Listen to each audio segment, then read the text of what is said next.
Helen Lim dan suami salah satu artis papan atas ya, suami dari Sandra Dewi ini terjerat atau terlibat dalam kasus timah bank yang sudah ditahan oleh pihak kejaksaan. Nah, gimana tanggapan Abang sebagai pakar hukum melihat fenomena ini, Bang? Korupsi ya. Kalau saya melihat ini, inilah saatnya bagi kita belajar hidup sederhana. Tidak perlu memakai pakaian yang mewah-mewah atau hidup hedonisme. Cukup biasa aja seperti ini.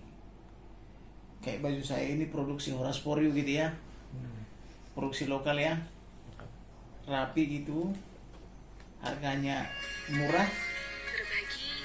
Tapi bisa meyakinkan dengan baik kepada para pemirsa dan pendengar setiawan yang dihormati ya.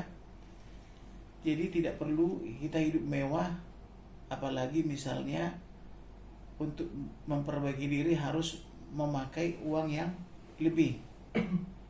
Jadi misalnya ada juga orang hidup mewah sehingga menghalalkan segala cara. Saya kalau hidup mewah, komplek ini bisa saya beli. Tahun 2011 saja misalnya, saya ditawari cukup untuk membeli komplek ini. Tapi saya tidak mau, karena saya masih bisa kerja. Demikian juga tahun-tahun yang berikutnya, 27, 30 juga ditawari juga. Nah, oleh karena itu, korupsi seperti ini, yaitu melanggar pasal 2, pasal 3, dan pasal 18, bisa kita hindari, asalkan kita mau hidup sederhana. Gitu. Berarti apa yang dilakukan dua orang ini bisa dikatakan merugikan negara juga gak sih, Bang?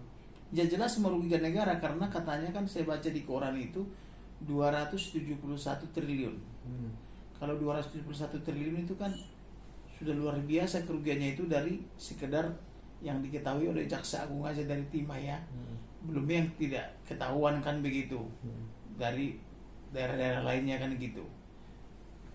Dengan angka segitu, Bang, kira-kira hukuman yang pantas untuk pelaku apa sih, Bang? Kalau hukuman bagi pelaku ini, ya sebenarnya ya sudah pantaslah hukuman mati menurut saya. Kenapa, Bang? Apa karena memang dia merugikan negara? Ada faktor itu apa ada faktor lain, Bang? Jadi begini, walaupun misalnya hukuman kita itu konstitusi melarang hukuman mati. Tapi setelah pemilihan pasal 10 kan masih belum dihapus ya. Setelah pemilihan itu kan masih mengenal hukuman mati.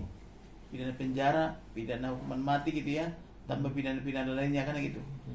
Jadi kalau dikaitkan dengan pasal 28 ya, Undang-Undang 145 pasca amandemen pertama dan keempat, memang Indonesia sudah tidak mengenal lagi hukuman mati. Jadi kalau menurut saya, apapun alasannya, kalau pelaku-pelaku yang seperti ini yang tidak puas dengan pendapatan yang sedang, maunya hidup mewah, sudah wajarlah saya rasa dihukuman mati supaya jerai yang lain gitu.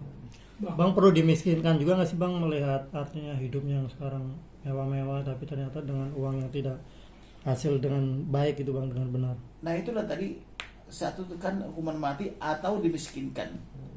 Jadi kalau dimiskinkan itu contohnya begini, hartanya dirampas, harta dia ya, tapi juga harta kerabatnya, saudaranya, ayahnya, istrinya, suaminya, dan anak-anaknya. Bayangkan saja misalnya ada baru lulus kuliah ya, baru lulus kuliah, belum bekerja, tapi punya aset 80 miliar. Kalian cari tahu lah itu nanti ya. Punya aset 80 miliar, terpilih jadi anggota DPR RI. Wah, dia terpilih jadi anggota DPR RI, punya aset 80 miliar.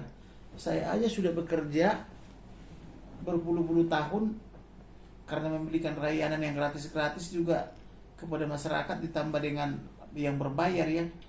Kok tidak bisa mengumpulkan uang seperti itu gitu loh.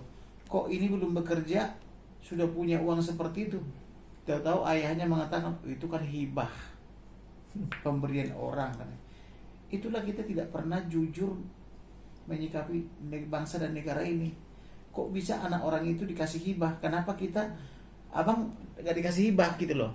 Jadi menurut saya idemu itu bagus juga itu, kalaupun tidak dihukuman mati dimiskinkan, tapi harus harta dia, harta suaminya atau istrinya, harta anak-anaknya, ayah ibunya yang tidak bisa dipertanggungjawabkan gitu loh.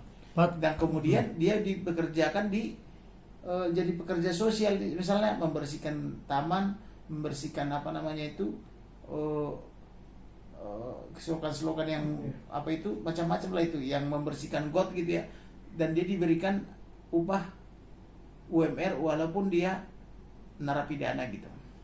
Bang, tapi dalam undang-undang korupsi apakah bisa disita itu harta si koruptor sendiri, Bang?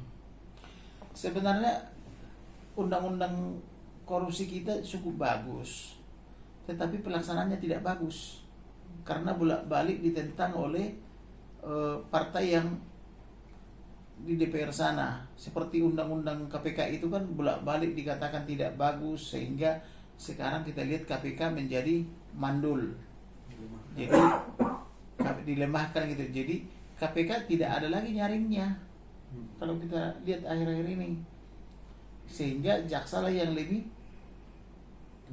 berperan. Harusnya kalau dalam hal korupsi seperti ini yang berperan itu KPK, dan KPK itu apa namanya sifatnya sementara, misalnya 10 tahun, 20 tahun, 30 tahun gitu loh. Tapi mereka terus ditentang keberadaan undang-undangnya, sehingga KPK itu jadi mandul gitu loh. Bang, tapi si Helena Lim sama Harvey Moise ini, suaminya Sandra Dewi, itu bisa terancam hartanya diambil apa semua atau seperti apa? Bisa aja hartanya diambil, tetapi kan begini, bisa saja harta itu sudah di atasnamakan ayah ibunya, kakak adiknya dan sebagainya. Tapi kalau diambil hartanya, harta kakaknya, harta adiknya, harta orang tuanya, semua yang tidak bisa dipertanggungjawabkan diambil, itu baru bagus itu menurut saya.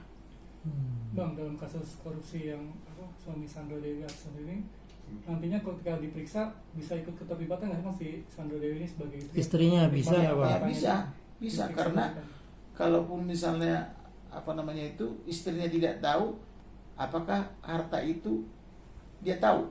Kan tidak mungkin tidak datang harta itu dia tahu, dia kan harusnya dari situ dia harusnya tahu gitu loh. Jadi dengan adanya harta bertambah, dia wajib tahu dari mana kan gitu. Jadi penambahan harta yang besar-besaran itu dengan jumlah yang besar, pemakaian yang besar, tidak ada alasan bagi rumah tangga atau pasangan tidak tahu, sehingga oleh karena itu wajib diminta pertanggungjawaban hukumnya.